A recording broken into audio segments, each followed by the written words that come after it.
ఆంధ్రప్రదేశ్ రాష్ట్ర ప్రజలారా చూస్తున్నారు కదా, ఈరోజు మనం నీరుతోటపాలెం అనే గ్రామంలో ఉన్నాం. అంటే పాడేరు నియోజకవర్గం జీకే వీధి మండలం మొండిగడ్డ పంచాయతీలో నీరుతోటపాలెం గ్రామంలో మనం ఉన్నాము. ఇక్కడ నేను చాలా హైట్లో ఉన్నాను, అంటే రోడ్కి దాదాపుగా ఒక 1/2 కిలోమీటర్ల ఎత్తులో ఉన్నాను. ఈ మొత్తం గ్రామం అంతా కూడా ఎత్తులోనే ఉంటుంది. అయితే ఇక్కడ ప్రాబ్లం ఏంటంటే నీరుతోటపాలెం పేరులో ఉన్న నీరు ఊర్లో లేకపోవడం పెద్ద సమస్యగా ఉంది. ఇక్కడ అధికారులు ప్రభుత్వం ఏం చేశారంటే గతంలో వీళ్ళకి ట్యాప్లు పెట్టారు, కానీ నీటి సరఫరా నీటి వసతిని ఏర్పాటు చేయకపోవడాన్ని బట్టి వీళ్ళు సంవత్సరం పొడవునా నీళ్లు తగ్గుకెళ్ళి, నేను ఇప్పుడు చూపిస్తాను ఎంత దూరం వెళ్ళి ఇక్కడ ఉన్నటువంటి స్త్రీలు తెచ్చుకుంటే చిన్న అంట్లు కడుక్కోవడానికైనా బట్టలు ఉతకటానికైనా వాడుకోవటానికి తాగటానికి నీళ్లు ఒక నుయ్యి ఉంది కింద డౌన్లో, అంత దూరం నడుచుకొని వెళ్ళి డౌన్కి వెళ్ళి అక్కడి నుంచి మోసుకొని వచ్చుకుంటున్నారు. ఈ సమస్య అంతా కూడా నేను మీతో మాట్లాడుతూ ఇక్కడ ఉన్నటువంటి మహిళలు కూడా చూడండి మీరు వాళ్ళు ఎంత కష్టపడుతున్నారు అనేది. సో మనం వెళ్తూ మాట్లాడదాం. చూస్తున్నారు కదా ఇక్కడ చూడండి ఆడవాళ్ళు ఎంత ఇబ్బంది పడుతున్నారో. ఇవంతా రోడ్ గమనించండి మీరు. ఈ రోడ్లో ఇంత టాప్లో నుంచి నీళ్లు లేకపోవటం అనేది చాలా దారుణమైన విషయం. అసలు కనీసం మేము ఈ గ్రామాన్ని చూసి ఆశ్చర్యపోయాను నేను. అసలు ఎన్ని సంవత్సరాలుగా నీళ్లు లేవంటే వీళ్ళు చెప్పినటువంటి మాట ఏంటంటే దాదాపుగా 30-40 సంవత్సరాల నుంచి కూడా మేము ఇదే పరిస్థితి. అలాగే 1997 సంవత్సరంలో ఆ నుయ్యిలో నీళ్లు తాగి కలుషితమైన నీళ్లు తాగి దాదాపు 7-8 మంది చనిపోయారట ఈ గ్రామంలో.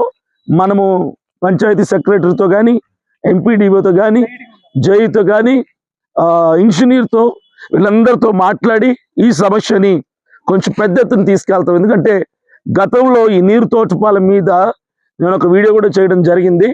కాబట్టి ఇప్పుడు ఇంకో కొంచెం పెద్దగా పూర్తిగా డీటెయిల్గా నేను చూపిస్తున్నాను. పాపం ఉదయం లేచిన దగ్గర నుంచి సాయంకాలం వరకు ప్రతి చిన్న, అంటే నీటితో సంబంధం ఉన్న ప్రతి పనికి, తిన్న గిన్నెలు కడగటానికి కావచ్చు, బట్టలు తగ్గటానికి కావచ్చు, నీళ్లు తెచ్చుకోవటానికి కావచ్చు, ఇదే పరిస్థితి. ఊరంతా కూడా గ్రామం అంతా కూడా నీళ్లు వర్షం వస్తే ఆ నూతిలో నీళ్లు కంప్లీట్ గా కలుషితం అయిపోతున్నాయని చెప్పారు. అంటే బురద నీళ్ళగా మారిపోతున్నాయంట. ఆ కలుషితమైన నీళ్లు తాగటం వల్ల చిన్నపిల్లలకు కావచ్చు, వృద్ధులకు కావచ్చు, అంటే ఇమ్యూనిటీ పవర్ తక్కువ ఉంటుంది కదా, రోగనిరోధక శక్తి.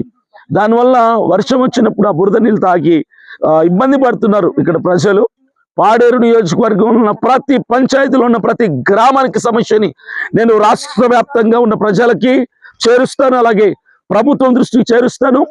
మరి ఇక్కడ ఎమ్మెల్యే నిద్రపోతున్నాడా, ఏం చేస్తున్నా నాకు అర్థం కావట్లేదు. చిన్న చిన్న పిల్లలు కూడా ఇక్కడ చూస్తే, చిన్న పాప తిరుగునా తిరుగు, చిన్న పిల్లలు కూడా, అంటే చదువుకోవాల్సిన పిల్లలు కూడా నీళ్లు మోస్తున్నారు. ఇందులో కూడా నీళ్లు ఉన్నాయి, ఇందులో నీళ్లు ఉన్నాయి, ఇందులో నీళ్లు ఉన్నాయి.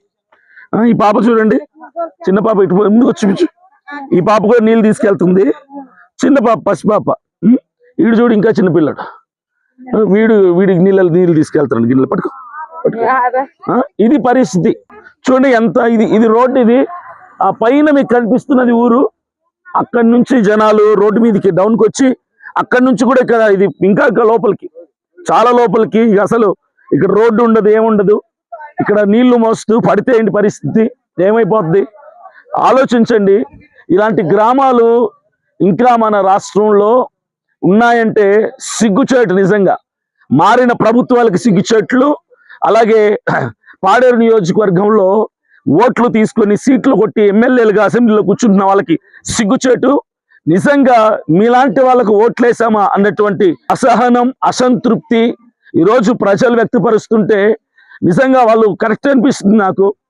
ఎందుకంటే ఇలాంటి బాధలు ఎవరు భరిస్తారు? అయినా ఆశ్చర్యమైన విషయం ఏంటంటే ఇప్పటికీ కూడా వీళ్ళు ఓట్లు వేస్తున్నారంటే నిజంగా ఆశ్చర్యకరమైన విషయమే. చూడండి ఇక్కడ చూడండి, బట్టలు ఉతుక్కునే వాళ్ళు ఉన్నారు, మొహాలు గడుకు స్నానాలు చేస్తారు. ఇక్కడ ఒకసారి గమనించండి, ఇక్కడ పరిస్థితి గమనించండి.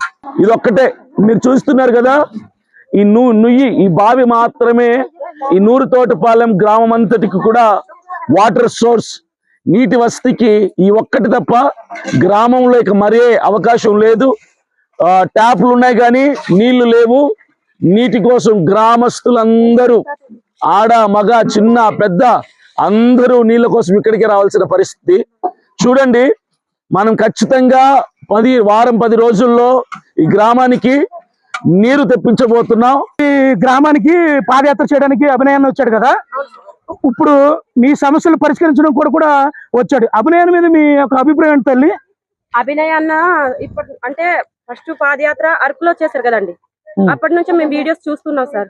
సో అప్పటి నుంచి మేము చాలా లైక్లు చేసి సపోర్ట్ చేసే వాళ్ళం. ఎందుకంటే సో అభినయాన్ని అంటే మాకు చాలా ఆనందం. ఎందుకంటే ఇట్లా పరిష్కరించడం అంటే ఫస్ట్ అభినయాన్ని సార్. ఎందుకంటే పేదవాళ్ళ దగ్గర ఫస్ట్ పేదవాళ్ళ దగ్గర ఎవ్వరు లేని అంటే ఎవ్వరు కూడా పట్టించుకోని దగ్గర అభినయాన్ని వెళ్ళి అందులో దర్శించి మీకు ఏ సమస్య ఉంది, ఏ సమస్య లేదు దాన్ని పరిష్కరించి దాన్ని సాల్వ్ చేసే వాళ్ళు ఎవరు? మన పై అధికారులు ఎవరు చేయలేదు సార్. నేను చూసాను ఇన్నిసార్లు. అంటే మీ గ్రామంలో ఏ అధికారి కానీ ఏ నాయకుడు కానీ ఎప్పుడు ఇలా రాలేదమ్మా? అడిగి ఇలా సమస్యలు ఏమున్నాయని అడగడం ఎవరు రాలేదు. ఫస్ట్ మా సమస్య తీసుకున్నారు అభినయన్న. సో అభినయానికి కృతజ్ఞత చెప్పాలి. ఎందుకంటే మా సమస్యలని పై అధికారులకు తీసుకెళ్తున్నాడు అంటే అది ఫస్ట్ ఆఫ్ ఆల్ ఎవరు? అభినయన్న. సో ఇప్పుడు మన పరిష్కారం అభినయన్న తీరుస్తారని మేము భావిస్తున్నాం. అయితే ఈ నియోజకవర్గంలో అన్నగారు అంటే అభినయన్న గారు ఏ వ్యక్తిని అయితే ఎమ్మెల్యే అభ్యర్థిగా ప్రకటిస్తారో వాళ్ళకి మీరు బాగా సపోర్ట్ చేస్తారు తల్లి? తప్పకుండా చేస్తాం సార్. అయితే మీకు ఇలా పరిష్కరించడానికి ఏ నాయకుడు కానీ ఏ అధికారి కానీ ఎవరు ఇంతవరకు రాలేదు తల్లి? వస్తే మాకు తెలుస్తుంది కదా సార్. వస్తారు సార్. ఇప్పుడు ఓట్లు వేసే సమయంలో సార్ ఇట్లా చెప్పకూడదు. వాళ్ళు మాకు ఏ పని చేయమంటే ఆ పని చేయించుకుంటారు సార్. కాలు కడగమంటే కాలు కడుగుతారు, ఏది చేయమని అది చేస్తారు. ఎందుకంటే ఓట్లు మనకు వెయ్యాలి, ఆ ఓట్లు మనకు రావాలి, సమస్య తీర్చేస్తామంటారు, పరిష్కారం చేస్తామంటారు. ఎందుకు సార్? అవన్నీ అయిపోయాక ఓటు వేసాక మాకు పట్టింపు. అంటే ఏ అధికారం లేకుండా ఏ పదవి లేకుండా మరి అభినయాన్ని చేస్తున్నారంటే ఆ మీద మీరు ఎలా ఫీల్ అవుతున్నారు? చాలా హ్యాపీగా ఫీల్ అవుతున్నారు. ఎందుకంటే ఇంతగా పరిష్కరించి మా సమస్యలను తీరుస్తాడని అన్నయ్య తీరుస్తాడని మేము భావిస్తూ ఇంత హ్యాపీగా ఫీల్ అవుతున్నాం సార్. అసలు మా గ్రామానికి వచ్చి మా పరిష్కారాన్ని సాల్వ్ చేస్తున్నాడంటేనే చాలా ఆనందంగా ఉంది సార్. గతంలో ఇక్కడ ఈ నీరుతోటిపాలెంలో నీరు లేదు అన్న దాని సమస్య మీద మనం మాట్లాడడం చాలా మంది చూసారు ఆ సమస్యని. ఇప్పుడు పంచాయతీ సెక్రటరీ గారు కదా మీరు? పంచాయతీ సెక్రటరీ గారు ఉన్నారు, మాట్లాడడానికి వచ్చారు ఈ విషయం మీదనే. అసలు ఏంటి ప్రాబ్లం ఏంటి? నీళ్ళు ఎందుకు ఇక్కడ రావట్లేదు? ఇక్కడ గతంలో మేము రాకంటే ముందు గతంలో జల్ జీవన్ మిషన్ అనే స్కీమ్ ద్వారా ఇక్కడ ఈ నుయ్యి నుంచి వాటర్ ఒక మోటార్ ని ఏర్పాటు చేసి ఊర్లోకి టైప్ కనెక్షన్స్ ఇవ్వడం జరిగింది. కలెక్షన్ ఇవ్వలేదా? మరి మోటార్ అది పెట్టారు కదా ఇక్కడ. ఇది ఎప్పుడు మేము ఉన్నప్పుడు పెట్టింది, ఇవ్వలేదు. ఆల్రెడీ రిపేర్ చేసి వదిలేసాడు అంతే. నేను చెప్పాను కూడా ఎంపీపీకి, మోటార్లు పెట్టండి, ఇంకా ఆమెలో చాలా ఇబ్బందులు ఉన్నారు ప్రజలు, మరి తక్కువ ఇబ్బంది లేదు, అదేనా పెట్టమంటే వారు ఇంకా వారి ఇష్టం చేసుకుని వెళ్ళిపోయారు అంతే. చెప్పండి ఇప్పుడు ఏంటి అసలు దీనికి పరిష్కారం ఏంటన్నా చెప్పండి. ఇప్పుడు పరిష్కారం ఏం లేదండి. ఇప్పుడు దీనికి మేము ఏంటంటే ఇంకొక 3-4 ఫీట్స్ లోపల తీసి అంటే మట్టిని తీసి నుయ్యిని మొత్తం నీట్ గా శుభ్రంగా దాన్ని ప్లాస్టింగ్ చేసి బయట మూతేసి అక్కడ ఏదైతే గతంలో ట్యాంక్ నిర్మాణం చేస్తున్నారు ట్యాంకును కూడా చిన్న చిన్న మరమ్మతులు ఉన్నాయి. ఆ మరమ్మతులు చేయించిన తర్వాత ఇక్కడ మోటార్ పెట్టి అంటే సఫిషియెంట్ గా అంటే మోటార్ కూడా అంటే నీట్ గా శుభ్రంగా దీని మీద నుంచి ఒక మూత పెట్టి మోటార్ ద్వారా మోటార్ ఇక్కడ పెట్టి గతంలో గత సర్పంచ్ గారు ఏర్పాటు చేసినటువంటి షెడ్ అనుకుంటాను. సో ఇక్కడే మోటార్ ని పెట్టి ప్రత్యేకంగా ఈ గ్రామం నుంచే వీళ్ళు అభిప్రాయంతోనే ఒక క్యాండిడేట్ ని పెడతాం. అంటే వీళ్ళు ఆమోదయోగ్యంగా అంటే ఈ గ్రామంలోనే. ఎందుకంటే మోటార్ కూడా సిస్టమేటిక్ గా ఆన్ చేయకపోతే గనక వోల్టేజ్ ఉన్నప్పుడు ఒక రకంగా ఉంటది, వోల్టేజ్ లేకపోతే ఒక రకంగా ఉంటది. వోల్టేజ్ ఎక్కువ అయిపోయింది అనుకోండి కొట్టేస్తుంది.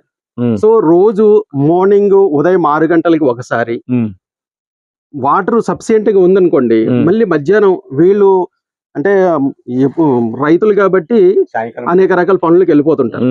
సో మళ్ళీ సాయంత్రం మధ్యాహ్నానికి అవ్వదు, సాయంత్రానికి మళ్ళీ యథావిధిగా సాయంత్రం మళ్ళీ 5 గంటలకు కానీ 6 గంటల లోపు మధ్యకాలంలో మోటార్ మళ్ళీ యథావిధిగా ఆన్ చేసే విధంగా మేము ఇప్పుడు ప్లాన్ చేసుకోవడం జరిగింది. మీరంటే 1 year క్రితం వచ్చారంటున్నారు.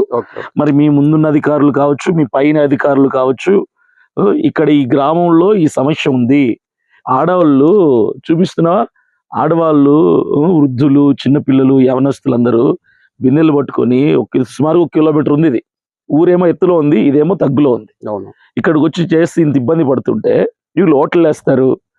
వీళ్ళని ఇక్కడ ఒక గ్రామం ఉందని గుర్తించారు. మరి ఈ పరిష్కారం ఎందుకు తీసుకురాలేదు ఇన్ని సంవత్సరాలుగా? ఎందుకు నిర్లక్ష్యం నేను చేశారు? వచ్చి 1 year అవుతుందండి. ఈ పై అధికారులు ఎవరండి దీని గురించి మాట్లాడడానికి? మేము పై అధికారుల దగ్గరికి వెళ్తాం, ఎందుకంటే మాకు మా స్పెషల్ మీరు ఆఫీసర్ గారు వచ్చి 1 year అయిందంటున్నారు. ఆయన నంబర్ ఉందా? ఒకసారి కాల్ చేయండి. మా స్పెషల్ ఆఫీసర్ ఎంపీడీఓ గారు కూడా రీసెంట్ గా వచ్చారు. ఆయన కూడా అంటే ప్రస్తుతానికి ఆయన చెప్పండి, మీ పై అధికారికి కాల్ చేయండి, నేను మాట్లాడతాను.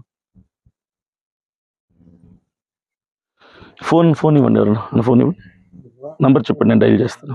1997, 98 ఆ సంవత్సరాల్లో 7-8 మంది దాకా కలుషితమైన నీళ్లు దాగి చనిపోతే అప్పుడు నువ్వు ఏర్పాటు చేశారట ఇక్కడ. ఇప్పుడు ఈ నీళ్లు పైకి ఊళ్ళోకి ఎందుకు రావట్లేదు? ట్యాపులు ఏమో పెట్టారు కానీ ట్యాపులకి కనెక్షన్ లేవు. జలజీవన్ సమితి దానికి దాని తరపున ట్యాంక్ ఏర్పరిచారు. అది వర్షాలు పడినప్పుడు వస్తుందంట, అది కూడా ఇప్పుడు రావట్లేదట. ఆ ట్యాంక్ నిండట్లేదట. ఊట అస్సలు రావట. ఉన్నారండి, వింటున్నారు, ఆయన కూడా మీ మాటలు వింటున్నారు. చెప్పండి, ఏంటి దీనికి పరిష్కారం ఏంటండి? నేను ఆర్డబ్ల్యూ జై గారి దగ్గర ఉన్నాను, ఇద్దరు మాట్లాడి మీకు పరిష్కారం చూపిస్తాం. మీరు ఎప్పుడు అవైలబుల్ ఉంటారో చెప్పండి, మీ దగ్గరికి వస్తాం, మేము మాట్లాడతాం డైరెక్ట్ గా. నేను ఇప్పుడు చింతపల్లి ఆర్డబ్ల్యూస్ లో ఉన్నాను. 1 గంట తర్వాత మన ఆప్షన్ లో జై గారితో మాట్లాడండి. ఆర్డబ్ల్యూ జై గారు ఉన్నారు, పక్కన మాట్లాడండి. సార్ నమస్తే సార్. అంటే మన మోనిటర్ పంచాయతీ అదే కదా సార్? సార్ సెక్రటరీ గారు ఫోన్ ఇవ్వండి. అవునండి, మాట్లాడండి, వింటున్నారండి. సెక్రటరీ గారు సార్ అదే ఇప్పుడు మొన్న నేను ఇదే క్వశ్చన్ మీకు అడిగితే అక్కడ వాళ్ళు మెయింటెనెన్స్ సంథింగ్ చెప్పారు కదా. కాదు సార్, ఇక్కడ సంథింగ్ సార్ విషయం ఏంటంటే మెయింటెనెన్స్ కి వాళ్ళు ఎవరైనా మంచిగా మనకు ఆఫర్ చేస్తే చూడండి. అదే నేను చెప్పడం కూడా అదే జరిగింది సార్. అయితే మనం ఇక్కడ నొయ్యి కొంచెం రిపేర్ చేయాల్సి ఉంది సార్. ఇంకా మరలా చేసి మోటార్ పెట్టి మోటార్ ద్వారా మనం పైకి ఏదైతే ట్యాంక్ ఉందో ట్యాంకు కనెక్షన్ ఇచ్చి ఆ ట్యాంక్ ద్వారా మనం ట్యాప్ కనెక్షన్స్ కి మనం వాటర్ సప్లై చేయాల్సి ఉంటుంది. అయితే ఇక్కడ మాట్లాడాను, మీ గ్రామం నుంచి మంచి ఎవరైతే కొంచెం పద్ధతిగా జాగ్రత్తగా టైం టు టైం చేయగలుగుతారో వాళ్ళని ఎంపిక చేసుకుందాం. ఎంపిక చేసుకొని వాళ్ళ ద్వారా నీరు రోజు ఉదయం సాయంత్రం ఇచ్చే విధంగా చేద్దామని చెప్పేసి చెప్పడం జరిగింది సార్. గతంలో మోటార్ వేసారట సార్, మనకు తెలియదు. గతంలో మోటార్ వేసారు, అది కుండి నిర్మాణం చేసేటప్పుడు దాన్ని తీసారట సార్. మళ్ళీ దాన్ని తీసి పక్కన పెట్టారట. ఆల్రెడీ పైపులు కూడా మాజీ సర్పంచ్ గారు పైపులు కూడా ఉన్నాయండి అని చెప్పేసి అంటున్నారు. సో ఒకసారి మా ప్రశాంత్ గారు ఏం చేస్తారంటే మీకు ఎస్టిమేషన్స్ ఇస్తారు సార్. ఎంత అనేది చెప్తే దాన్ని బట్టి మనం ప్రిపేర్ చేద్దాం సార్. ఇది సరే, మన పంచాయతీ పెట్టి చేయించండి, ఇబ్బంది లేదు. Okay sir. జై గారు, ఓకే సార్. ఏమండి, చెప్పండి, ఇది ఎప్పటికి పరిష్కారం అవుతుంది? ఎన్ని రోజులు టైం పట్టింది చెప్పగలరా? ఇది 4 days లో అయిపోవచ్చు సార్. 4 days లో అయిపోద్ది అంటారా? ఖచ్చితంగా కొంచెం త్వరగా చూడండి. నేను ఎందుకంటే పాడేరు నియోజకవర్గంలో నేను ప్రతి గ్రామాన్ని దర్శిస్తూ పాదయాత్ర చేస్తున్నాను. ఆల్మోస్ట్ అన్ని గ్రామాలు తిరుగుతున్నాం. నేను రేపు నెల జూన్ 30వ తారీఖు వరకు ఇక్కడే ఉంటాను. సో ఈ సమస్య మీరు 4 రోజులు అన్నారు కాదు, కానీ ఒక 10 రోజుల్లో పరిష్కారం చేయండి. అంటే మా తరఫున మీరు ఎలాగో మాట్లాడుతున్నారు కాబట్టి సార్, వాళ్ళకి మెయింటెనెన్స్ కి నేనే ఏర్పాటు చేయిస్తానండి. ఇక్కడ ఆ బాధ్యత నేను తీసుకుంటాను. ఇక్కడ చక్కగా మీరు ఏర్పాటు చేస్తే ఆ మోటార్ ఆన్ చేయడానికి, ఆఫ్ చేయడానికి, మెయింటైన్ చేయడానికి ఒక మనిషిని నేను చూస్తాను. బాధ్యతగా చూసుకునే వ్యక్తిని నేను చూస్తాను. ఇది మొత్తం వీడియో రికార్డ్ అవుతుంది, మొత్తం అప్లోడ్ అవుతుంది. కొంచెం మీరు త్వరగా చేసి పెట్టండి, ఎందుకంటే ప్రజలందరూ చూస్తారు, రాష్ట్ర ప్రజలందరూ. కాబట్టి ప్రభుత్వానికి చెడుపేరు రాకుండా ఉండాలంటే కొంచెం మీరు ఇది పరిష్కరించండి. ఆడవాళ్ళందరూ బాధపడుతున్నారు ఇక్కడ నీళ్ళు లేక. Right, thank you sir, thank you అండి. ఆంధ్రప్రదేశ్ రాష్ట్ర ప్రజలారా, ఈరోజు నీరుతోటపాలెంకి సంబంధించి నీటి సమస్యను పరిష్కరించబోతున్నాం. పంచాయతీ సెక్రటరీ గారితో మాట్లాడడం, ఎంపీడీఓ గారితో మాట్లాడడం, అలాగే జై గారితో కూడా మాట్లాడితే వాళ్ళు ఏమన్నారంటే ఈ క్లియర్ ప్రాబ్లమ్ సాల్వ్ చేస్తాం, నీటి వసతిని ఏర్పాటు చేస్తాం, మోటార్ కూడా ఫిట్ చేస్తాము. అన్ని ఏర్పాటు చేసిన తర్వాత ఆ మోటార్ని correct time to time on చేసుకోవడం, ఆఫ్ చేసుకోవడం, ఎలా పడితే అలా వదిలేయకుండా మెయింటైన్ చేసుకోవడానికి ఆ గ్రామంలో ఒకరిని ఏర్పాటు చేయండి కరెక్ట్గా మోటార్ కోసం అని చెప్తే, అది కూడా మేము ఏర్పాటు చేస్తాం గ్రామంలో, ఆ బాధ్యత మేము తీసుకుంటామని చెప్పడం జరిగింది. సో 4 రోజుల్లో ఈ సమస్యను పరిష్కరిస్తామన్నారు. నేను జూన్ 30వ తారీఖు వరకు పాడేరు నియోజకవర్గంలోనే ప్రతి గ్రామం సంచరిస్తున్నాను కాబట్టి ఈ సమస్య పరిష్కారం అవుతుందో లేదో జేఈ గారు, ఎంపీడీఓ గారు, సెక్రటరీ గారు చెప్పినట్టుగా వాళ్ళకి టైం ఇద్దాం. 4 days అన్నారు కదా, ఇంకొక 6 రోజులు ఎక్స్ట్రా వేసి ఒక 10 రోజులు టైం ఇద్దాం. ఈ సమస్య పరిష్కారం అయిందా సరే, లేదంటే గ్రామ జనమంతటిని తీసుకొని వెళ్ళి ధర్నా చేయటం ఖాయం. 10 రోజులు టైం ఇచ్చి చూద్దాం. అధికారులు ఇచ్చిన మాట ప్రకారం ఇక్కడ సమస్యను పరిష్కరిస్తే చాలా సంతోషం. వాళ్ళకి మేము రుణపడి ఉంటాం, థ్యాంక్ఫుల్ గా ఉంటాం. సో సంవత్సరాలు 20-30 సంవత్సరాల నుంచి ఈ నీటి సమస్యకి నీరు తోట వల్ల పరిష్కారం లేదు. ఇప్పుడు అధికారులు ఇచ్చిన మాట ప్రకారం పరిష్కారం వస్తే చాలా సంతోషం. చక్కగా పనిచేస్తున్నారని మేము భావిస్తాం. Thank you.